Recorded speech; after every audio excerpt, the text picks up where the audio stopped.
I see myself as just a really normal person that goes through ups and downs of life. This Facebook group that I think started with about 200 members has grown into 160,000 people, right? When I met him, he was an amputee and he got an infection. Sadly, he passed away. For the first time, you fill out a form and you have to tick the widow box. That's just like the most horrible feeling in the world.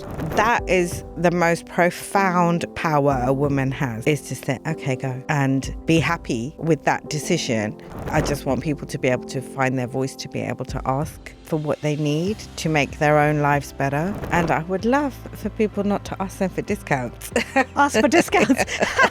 That's never going to happen in the Indian community, Asian community. What I'm saying is you don't go into M&S to buy your juddies and ask for 10% off. My guest today is Zamiha Desai, a visionary community builder and the dynamic founder of RecommendAsian, ProfessionalAsian and Hey Gorgeous. What began as a small Facebook group of 219 friends has grown into a vibrant network of over 160,000 members, affectionately known as the Asian Google. Zamiha's dedication has empowered small businesses and created safe spaces to discuss health, the arts, and break taboos within the Asian diaspora. Her journey is even more remarkable as she built these thriving communities while navigating a sudden and profound personal loss. Now, as the co-founder of Luxurious magazine, she channels her passion into celebrating South Asian culture, talent, and entrepreneurship. So let's dive into exploring Zamiha's incredible story of resilience, creating thriving community, entrepreneurship, and personal transformation. Hey, Zamiha, thank you for coming in today. How are you doing? Thank you for having me. I'm doing so good. How are you? I'm really good, thank you. Good. You know, I always like to ask guests to describe themselves, like introduce themselves, because every introduction is so unique in terms of how I see the guest and how they see themselves. So it'd be interesting to hear from you. How do you introduce yourself? Oh my gosh, that's... Yeah, you didn't prepare me, Smita. Right. I don't know. I think I'm just I see myself as just a really normal person that goes through ups and downs of life. And I did found communities, RecommendAsian and ProfessionalAsian, but I actually see myself as very much a part of the community rather than someone that kind of founded it, because I think everybody in those groups are kind of like me. I just feel like I'm just one of the people, and I founded them because I was born and brought up in the UK, and I felt like I didn't really know much about my Asian culture, like just what my mum told me, of course, but there's so much like things that kind of mold into like a Western style and, you know, fusion stuff and, you know, different styles of clothing and, you know, parts of our culture that have just evolved into kind of a Western living. And my mum's, not that she's old school, but she's just like a bit more traditional. Yeah. Exactly that. And so it was kind of interesting for me to find out what other people were doing, where they got their sari blouses from, how they got them stitched, what kind of makeup they were wearing, what kind of products they were using in the house, those kind of things. So RecommendAsian was very much about like lifestyle and peer support and peer review and things that were happening to people like me. Mm. So I don't really see myself as anything other than just somebody who's, you know, living their life and navigating it like everybody in the community is. You're remarkable because you've created something from absolutely nothing. This Facebook group that I think started with about 200 members, friends and family, has grown into 160,000 people, right? Yeah, between the groups, yeah. Between the two groups. And now you've got something called Hey Gorgeous, where you bring the community together with all their wares, whatever they want to sell. Mm-hmm. That's incredible. And now you co-founded this magazine called Luxurious, which is, how do you see that tying into the community? I think that there's nothing much in the press that is championing our people for our people. So if you look at some of the influencers or fashion people or actors or, musicians and stuff, they kind of are hitting mainstream, but they're not really made a big deal about.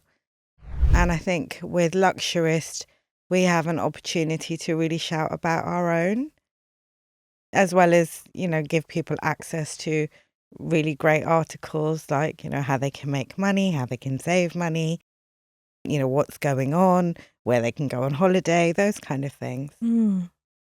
Really nice.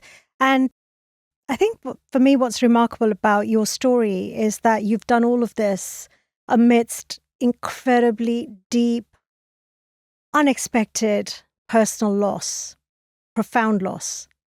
So tell us about that. What happened? So I met Sham after getting divorced, quite soon after getting divorced. And he was just the biggest cheerleader. When I started the groups, I was working for the home retail group up in Milton Keynes, and I said to him, something's going on here with RecommendAsian and ProfessionalAsian, and I'm not sure where it's going to go, but I just feel like this could turn into like an opportunity for me. And so he said, well, leave work, give it a go, and see what happens. And that's what I did. So he enabled me to do something that I would never expected to do. I was like mid-40s at that point. You don't really expect to start a business at that age, although of course you can start at any age. I'm not saying that there's any age limit on it. I think it wasn't something that I had really thought about or planned, and to have someone kind of backing you was great. And he was always he was just always amazing. And when we were engaged, he actually got diagnosed with a kidney disease. And it's like, are you sure you want to get married? Because I don't know what's going to happen to me. And I'm like, yeah, we're in it together. And over the years, he deteriorated. His kidneys deteriorated. He went on dialysis. When I met him, he was an amputee anyway, lower leg. And he got an infection in his other leg, and that went on. It was just really bad for, I think a couple of years. And then he had to get that amputated. And so we were he was a soldier, and he really went through the mill. And then when his second leg was amputated, he actually got much better, and they put him on the donor list, the transplant list. So he got a new kidney, and he was really excited. And then the kidney kind of didn't work so well, and he went back on dialysis. And the day he had his first dialysis, he just got really sick, and he had sepsis, and I took him into hospital, and sadly he passed away later that week on Christmas Day, actually. So the thing is, I guess he'd been in and out of hospital so much, you just assume that he's going to come back out. He was such a fighter. And so I think while we both knew it was never going to be a really, really long life, he was only 44. So he was he's 6 years younger than me.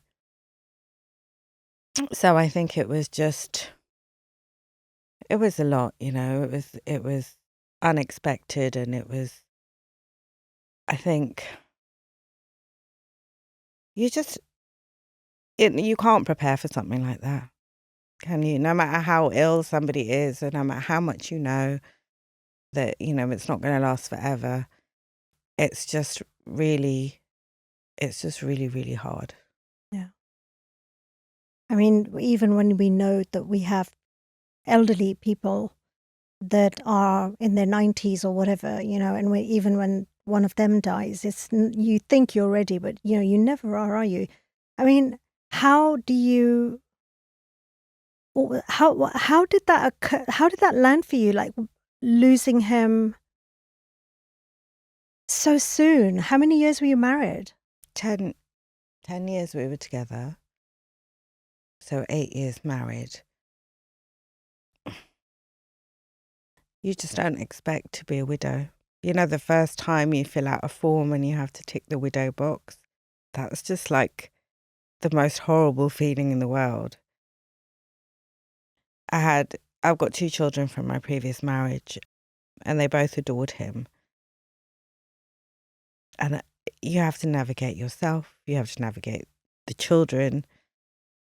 There's so much to deal with after someone passes away. If like the finances are in order, the wills aren't in order, it was all kinds of chaos because it was unexpected. I don't even think he was expecting it. And I think emotionally you just have this roller coaster. Like from the off, I've always felt really grateful to have had him in my life. Mm. I'm very proud to have been his wife.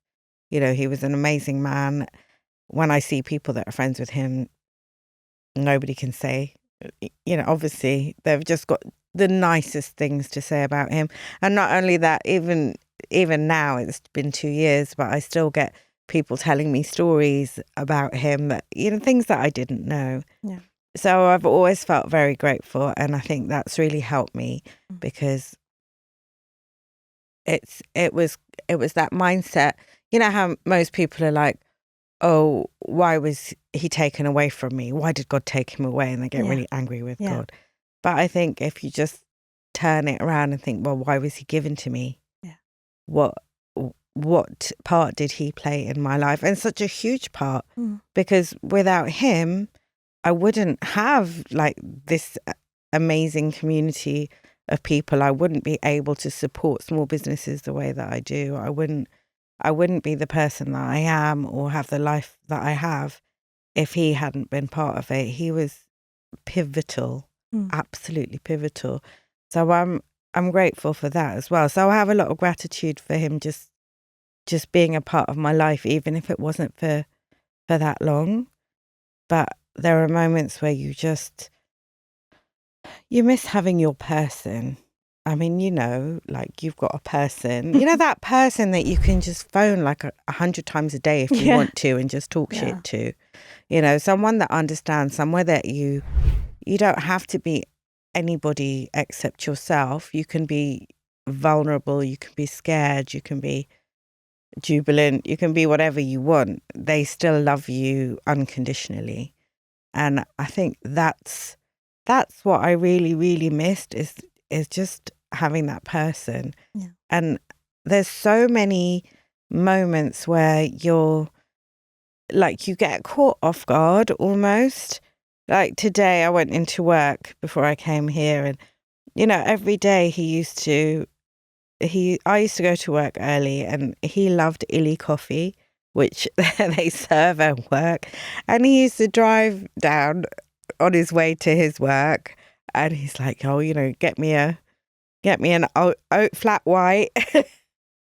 And I used to just bring it out, and we used to sit in the car for 5 minutes and just touch base. And then I went back in, and he went back to work, and it was just those kind of really little things. Yeah. Those little things where you know, you just connect, and like your soul feels nourished and gotten, right? Yeah. I think it's really hard to find people like that, people that just, you don't even need words, right? Yeah. They get you. You get them. I completely get. I do really.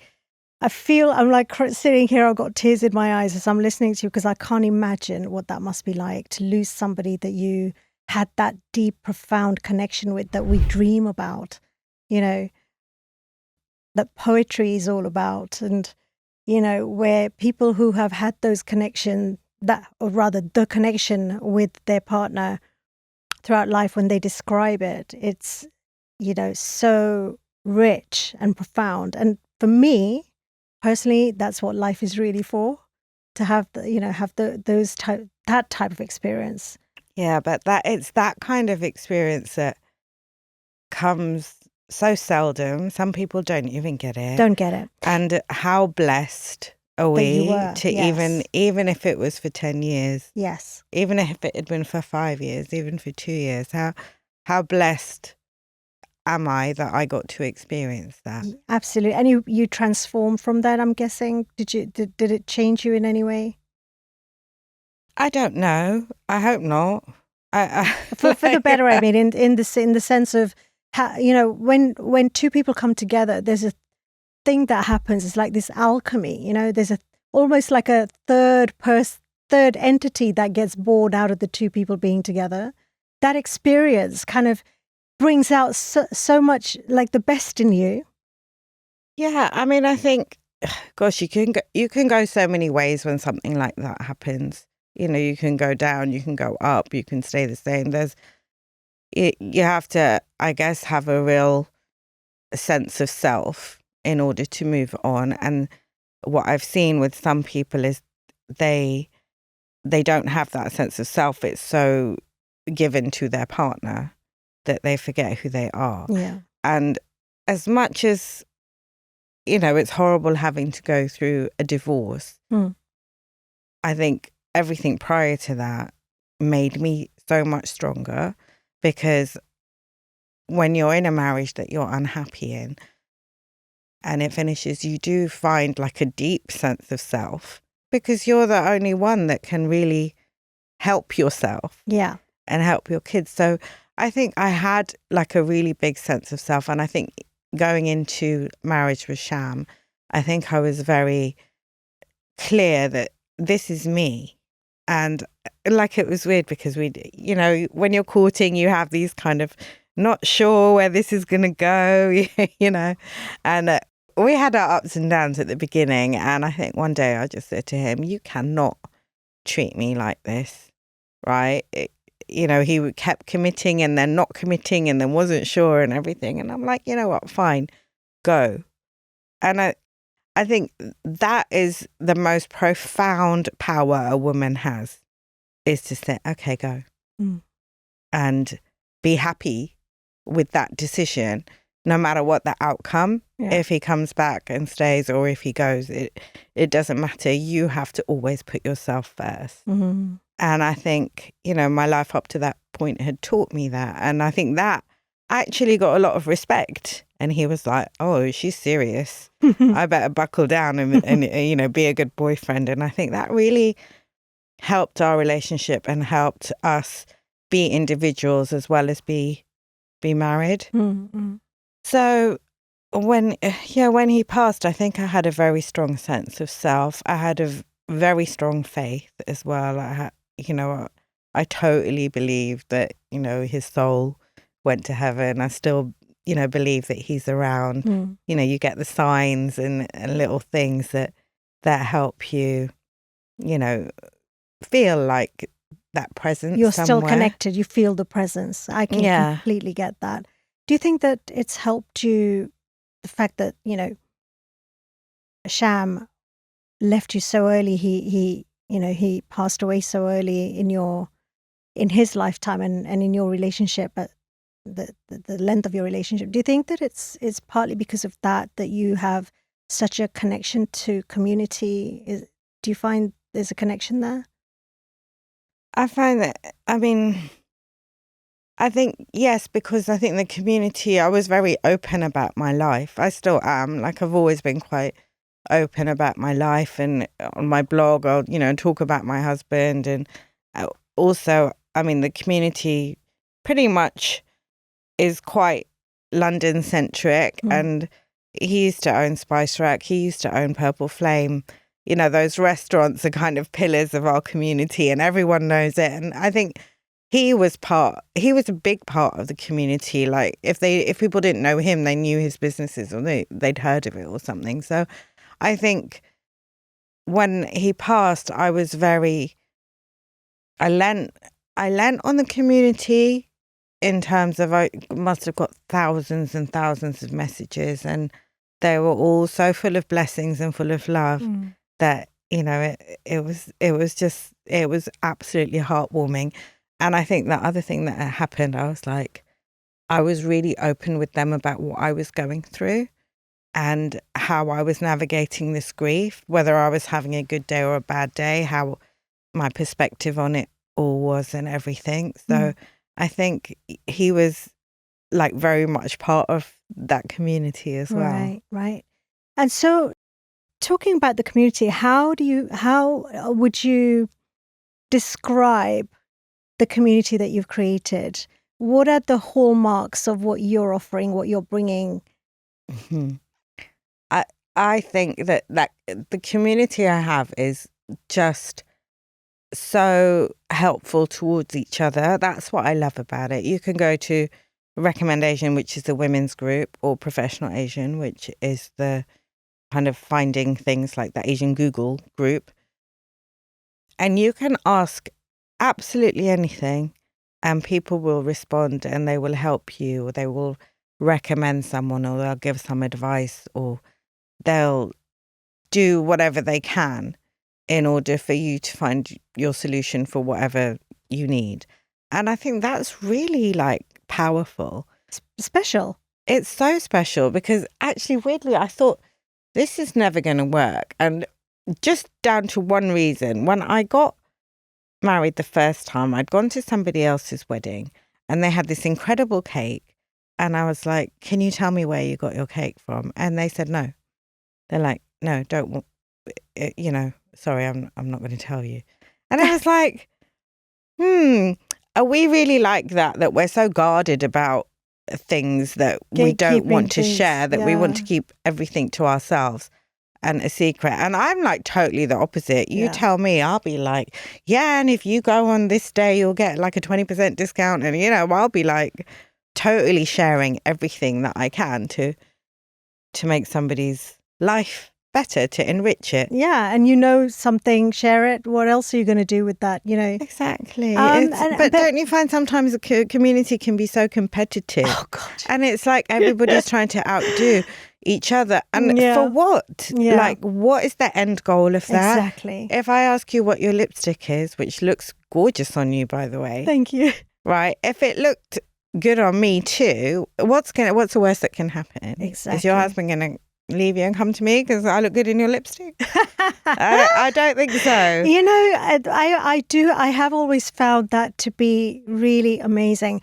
And I'm like you, I tend to share a lot and I'll give away whatever. I mean, ask me anything, I'll tell you.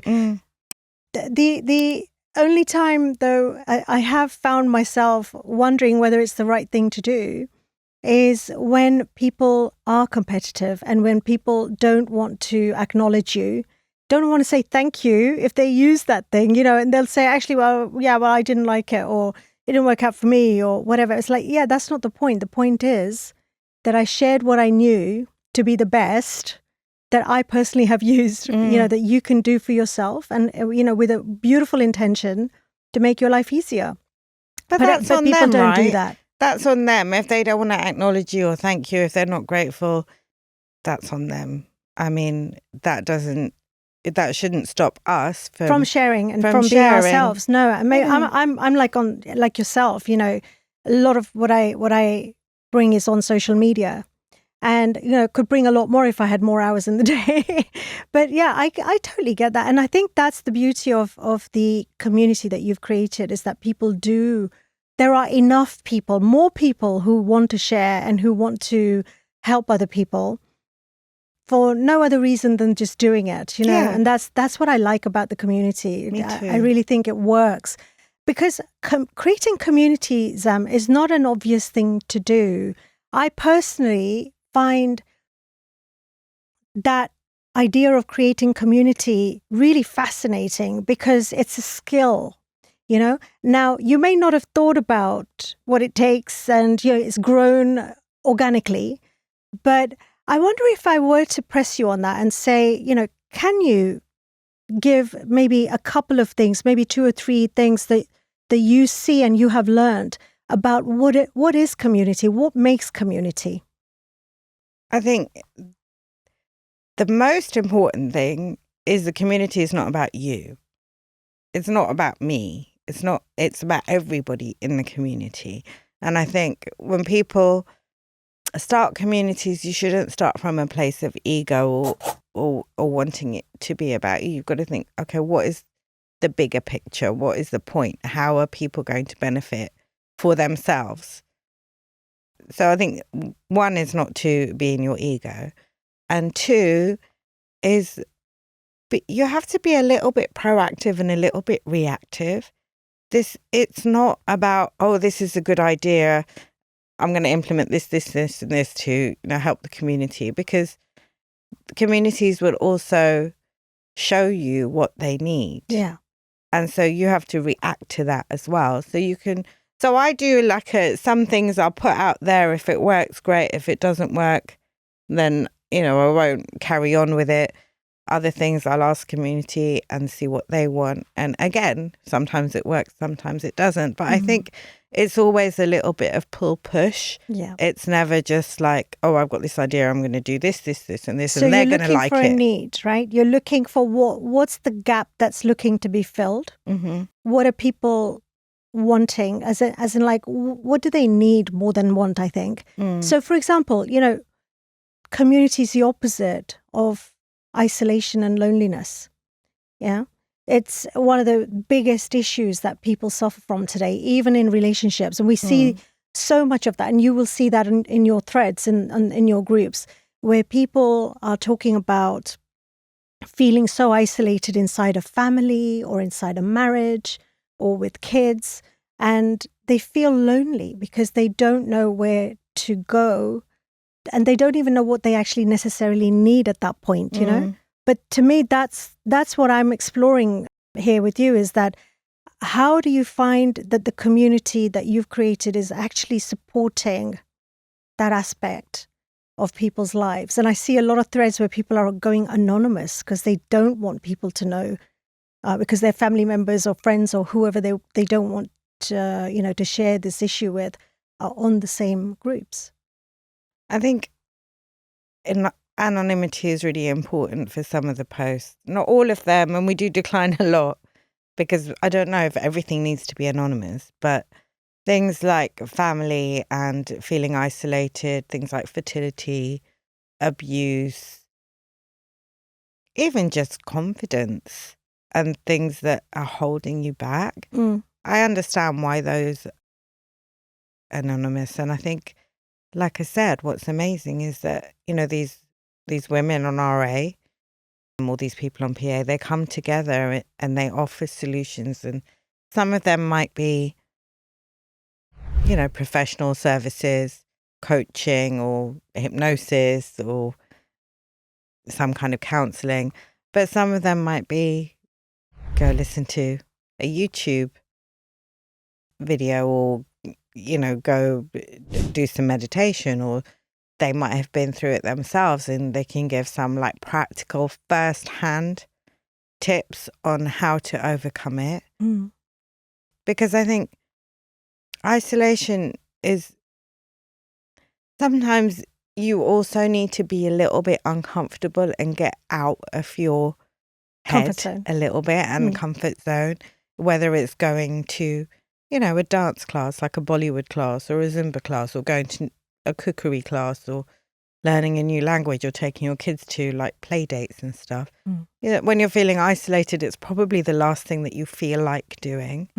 But I think if you just push yourself a little bit, and find I think communities to play with, in other words, and belong to. And I think the online communities, what they do is they give you ideas of what you can do in your locality, or or even if you just want to be online for the time being, that's the thing, isn't it? The online communities I often find are so unfulfilling because they are, they're impersonal and you don't feel really connected. It's nice to it's a safe space at one level, but at another level, it's not going to feed you.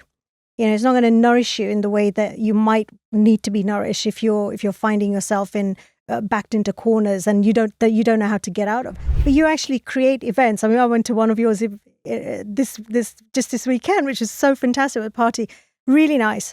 So you do that kind of thing as well, right? To bring people together.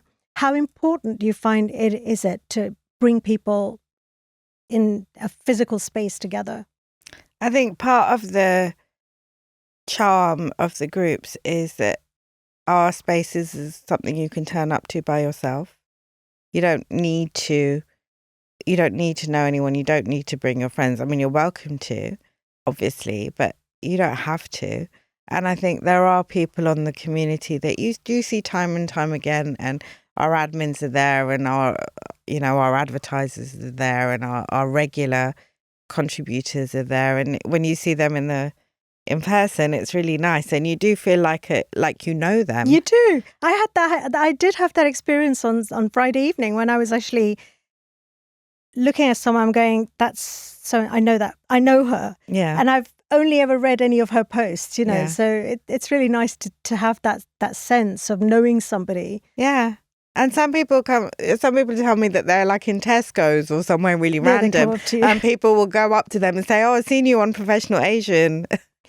What do you think are the pressing issues in the community right now, in the British Asian space right now?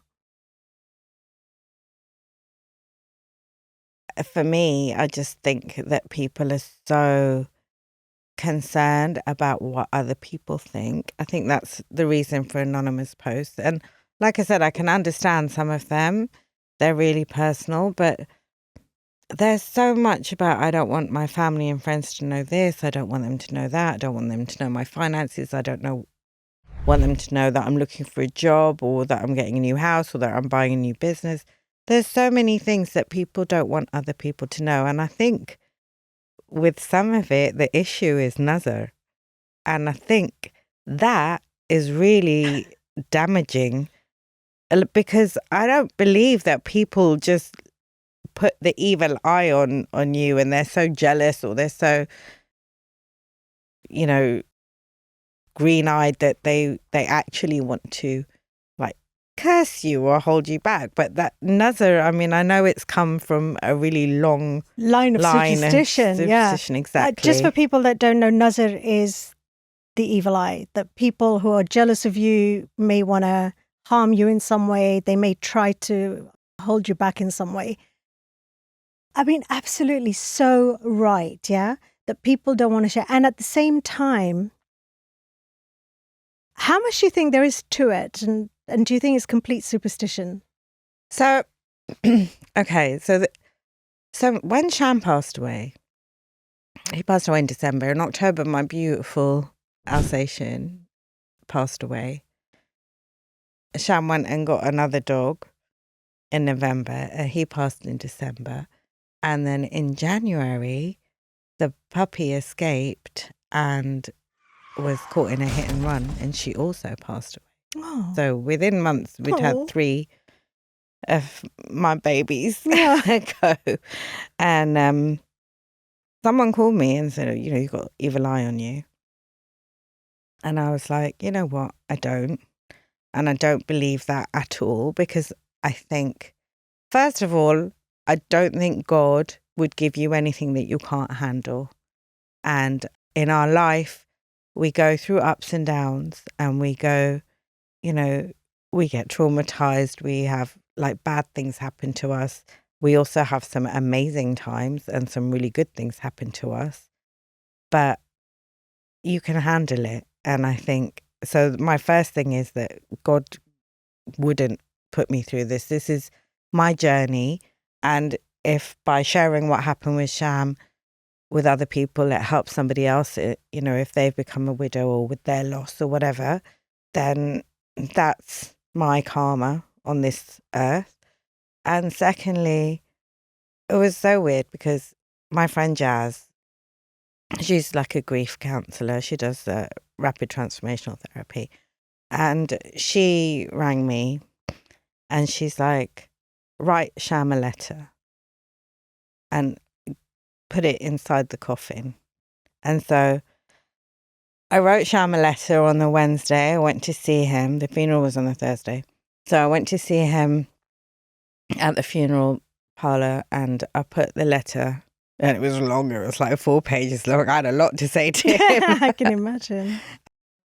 But I put it in his coat, and I was like, just I hope you get it. And then on the Thursday morning, I was ironing my salwar kameez for the funeral, and Bella, the dog, was absolutely going nuts for no reason. Like, there was somebody in the room, and I'm like, it's him. Like, I felt like it was him. Wow. And I'm like, you're here, aren't you? And she stopped. As soon as I acknowledged, she stopped. And so I said to this lady, I said, Bella was his dog. If she died, it's because she was supposed to be with him. She was there to tell me that he got the letter, and then her job on this earth was done. So I don't think it's nazar. I don't think anybody's put the evil eye on me. I just think it was Bella's part journey. Part of the path, part of your learning curve, part of your life soul's journey. Yeah, it was Sham's soul's journey. It was Bella's soul journey. It was my soul journey. We all had our parts to play in what happened to this. See, I believe that, there are positive, just as a positive energy impacts you, so does negative. So if people have really bad intention towards you, they've you can feel it. You know that that's what it is. But at the same time, part of, I think, evolution of our own self is to kind of learn to find a way to sense our way around, So when we have situations where we feel that certain people are not necessarily benevolent towards us, they have malefic. But sometimes it's just jealousy. It's just, green-eyed monsterness. It's not more than that. Sometimes it's more than that. But whichever it is, once you become aware of something, you can actually find a way to, I like to use the word shield because it's empowering from the point of view of where you can visualize something, you can put something around you and so on. And then just let it be their thing, it's their stuff. You get on and do what you have to do. People are always going to react the way they react, right? There's always going to be jealousy, and there's always going to be people who criticize what you do, and so on and so on. So there are layers, there are levels of negativity that we're going to come across. You can't stop it. But to have that prevent you, as you're saying, in the community, I'm surprised to hear you say that that's the biggest issue, actually, that nazar, evil eye, people being afraid of sharing too much, because they feel that they could open themselves up to other people's negativity is the main thing. That I would have thought mental health issues are probably more prevalent. Like, people don't want to talk about stuff going on in their I know people who have, extreme depression and extreme, more than depression, schizophrenia and other mental, like real clinical mental illnesses in the family. And they go around telling people it's depression or it's nothing. Now I know, because I have worked with psychiatrists who I've been supporting to kind of deal with these types of issues in the community, where people are not willing to acknowledge what's going on, and it's harming the person with the condition so much, because for them it's like complete negation, of their existence. Have you come across that so much? Yes. I mean, there's lots of people out there.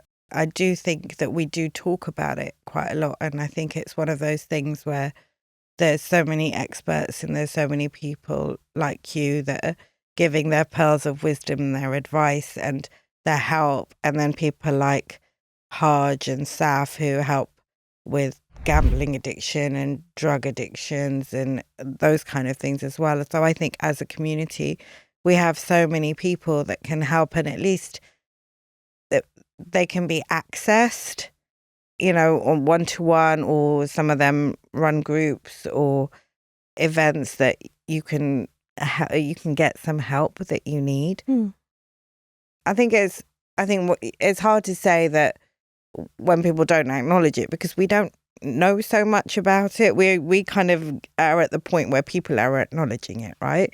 So then when they come to the group, they'll say, I feel like this, I feel like that, or I'm worried about my person because they're feeling like this and like that. So that's the point that they come in. So I'm grateful that people feel comfortable enough to come into the group and talk about it. But it's weird, going back to nazar, a lot of some of the issues Stemming again from that, blamed from the paranoia. Yeah, 100%. Yeah. Fascinating. I hear that a lot now, actually. In fact, on social media, there are so many videos about nazar and buri nazar and evil eye and how do you manage that and so on. And at the end of the day, it's just it's a perspective. It's not to be negated. It's a perspective. And for me, it's all about emotional intelligence. It's really about also becoming sensitive to energy and sensing your space, and also being present to where somebody else is at in their mindset, so that you can connect with them or not. Yeah, but I think you have to be, comes back to the self-awareness. You kind of have to know you, and you have to trust you, and you have to trust your instincts.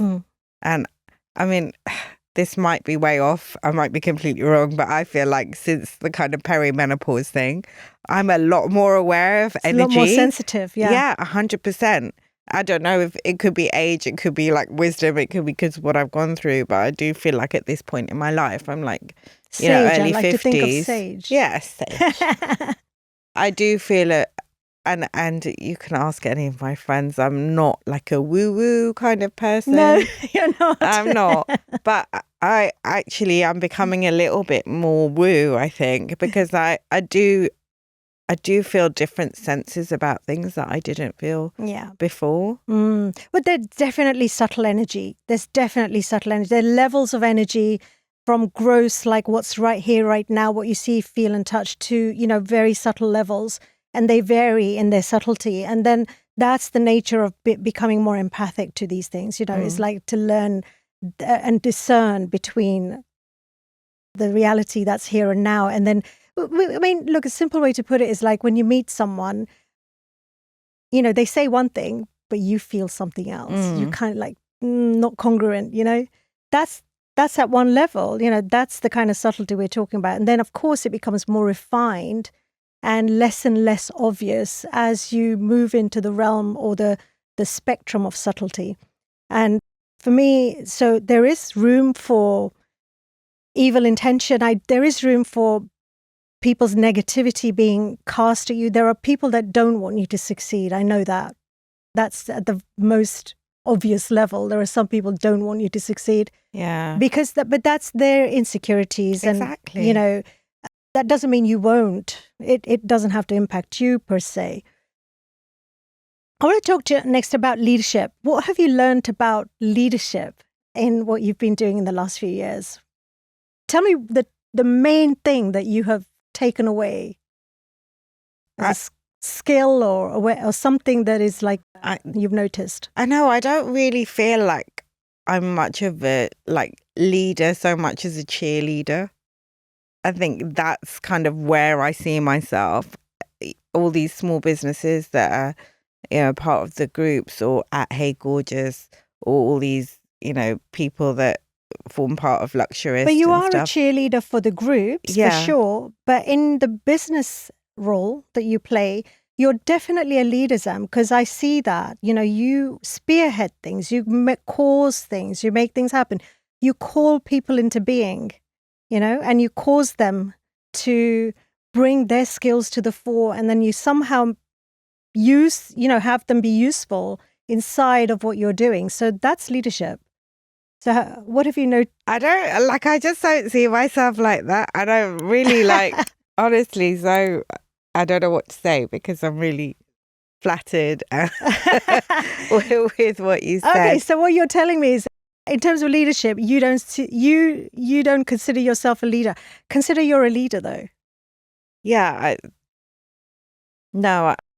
I just honestly feel like I'm one of the people, but I have a platform whereby I have a voice, so I can speak and I can influence things and I can talk about things, but things that need to be talked about. Okay. And it's very important to me that we do, don't hide all these kind of taboos, and we're happy to talk about things like mental health and things like menstruation and menopause and you know, things that our society could do with like a little bit of shifting to make everybody's lives better and to get those conversations out there. So what you've just described is someone who's a leader. Now, well, I think let me distinguish between the two roles then. So there's the leader and the influencer. Okay, an influencer is a leader. A CEO is a leader in also as an influencer, but they have a specific set of skills that they know they need to bring to bear in order to run an organization. Now, I know that's not how you run your organization from that standpoint. You don't see yourself as the CEO, the founder. You don't operate from that place. So then the distinction is made between being a leader and an influencer. So would you say you're more of an influencer then? Yeah. I think what I've created can be influential. I myself, like I said, I think I just kind of navigate the ship in terms of, what I was saying before about knowing when to pull, when to push, when to be reactive, when to be proactive. And I'm very grateful because I have some great ideas sometimes, especially with like Hey Gorgeous and stuff like that. And I'm really grateful that I have the means in place in order to be able to execute and help people. But at the forefront, it's always about what can I do for the community? What can I do for the small businesses? What can I do to make people's experience with us, whether it's a Hey Gorgeous or Unluxurist or as part of the groups, what can I do to make their experience wonderful for them? What do you see? What would you love to leave through your efforts, through all the things you're striving, achieving, accomplishing? What would you love to see as a consequence of all of that? I would love to see people not being afraid to talk about what they need to talk about. Mm-hmm. I would love to see them being able to be open and honest with their families and their friends and ask for help genuinely when they need help. I love that there are all these people around that can help, but I just want people to be able to find their voice, to be able to ask for what they need to make their own lives better. I would love people to keep shopping at small businesses and understand how hard and how much passion and how much love they have for their craft or their skill or whatever they're doing, and really appreciate that because they work hard, honestly. And I would love for people not to ask them for discounts. Ask for discounts.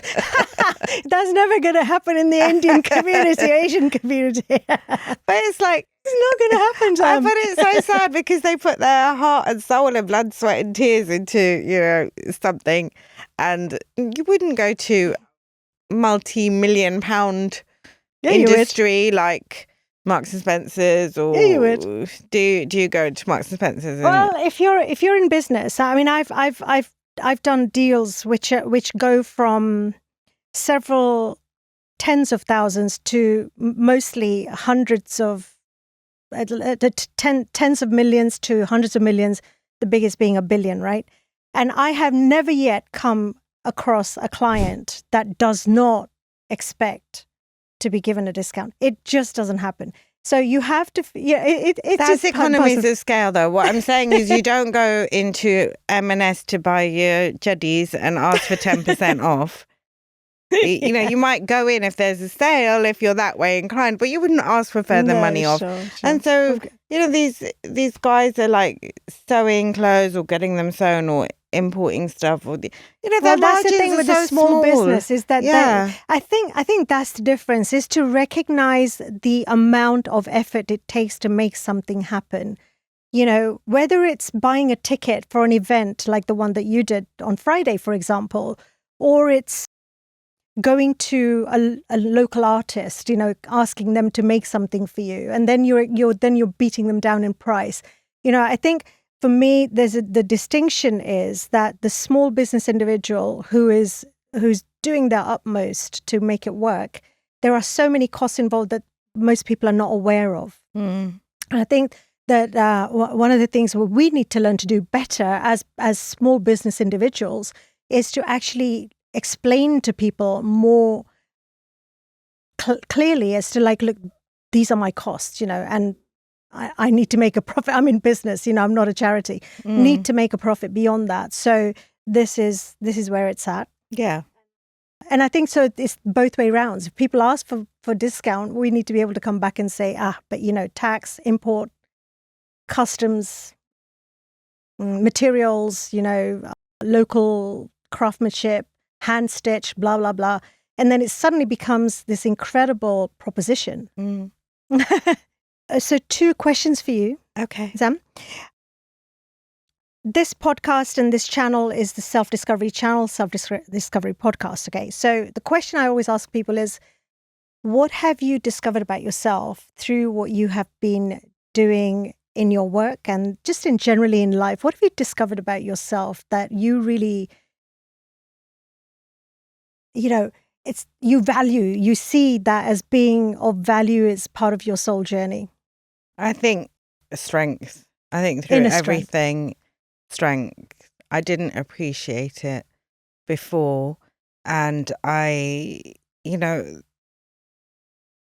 just feel like strong now. And I think that's like, it's such a blessing as well, because I just feel like I'm okay to face the world. I can look after the children. I can put a roof over our head. I can do things that I was worried when I was younger that I would be relying on somebody else for, but I can do it myself, and we can all do it ourselves. And so I don't think I'm anything special. I think I just believe that I can, and so I do. Well, you are special, but I know what you're saying. And the last question is that, looking back, if as a 21-year-old, what would you say to the you going forward, like the grieving, unsure, determined Zamiha at 20, the one who was at 21, what would you tell her from where you are right now? I think I would tell myself to trust my gut a lot more. I feel like I was very insecure, and I was just, and I was worried what people would think of me as well and stuff. All the kind of things that the community go through. I wasn't any different. And it's fine to trust your instincts, and it's fine to stand your ground, and it's fine to be different, and it's fine not to just go with the norm and what people might expect of you, or what you think society expects of you. It's okay not to fall into that and just be you. And I wish I'd known that at 21. It took a long time to learn that. Beautiful. Thank you so much. And that hour plus has just flown by. I would like to keep talking. I told you I'd be super engaging. Thank you so much for coming in. I really, really appreciate your time. And, we'll talk more, no 100%. doubt, in time to come. We'll do little skits on, I don't know, Instagram and here and there. Okay. Because you've got so much to share. Amazing. That I think is really valuable for everybody. Thank you. Thank you. Thank you for having me. I appreciate it. Thank you.